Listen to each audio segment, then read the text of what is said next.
तुम्ही पण following प्रोडक्ट्समध्ये join करणार आहे, ट्रेनिंग घेत आहे, 2-3 दिवसाची ट्रेनिंग झाली आहे, त्यानंतर तुम्हाला कन्फ्यूज होते की फॉलोअरमध्ये जॉईन करायला पाहिजे किंवा नाही.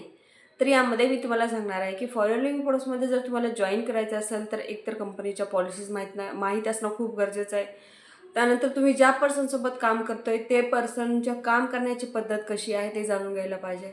त्यानंतर तुम्हाला ते पर्सन गाईड कसं करताय, डायरेक्टली कामाविषयी सांगताय की फक्त घुमवून फिरून गाडी बंगलाचे एक मोटिवेशन दाखवलं जातंय, हे तुम्हाला माहिती असणं गरजेचं आहे. जर फक्त गाडी बंगलाचे एक मोटिवेशन बघत असाल तर तुम्हाला फॉलोइंग प्रोसेसमध्ये तिथे जॉईन नाही केलेलंच बेस्ट आहे. कारण तुम्ही फक्त गाडी बंगलाचे एक मोटिवेशन हे बघून जर जॉईन करत असाल तर तुम्ही लाँग टाईम बिझनेस नाही करू शकत किंवा तुम्हाला कामाविषयी काहीच माहिती नसते.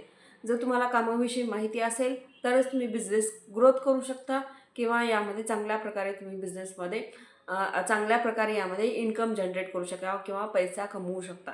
तर यामध्ये एकच गोष्ट माहिती असणं गरजेचं आहे, पॉलिसीज. त्यानंतर नेक्स्ट आहे तुम्हाला काम करण्याची पद्धत कशी आहे किंवा ते पर्सन गाईड कसं करतंय त्याच्यावर डिपेंड आहे की तुम्हाला त्या पर्सनसोबत जॉईन करायचं आहे किंवा नाही.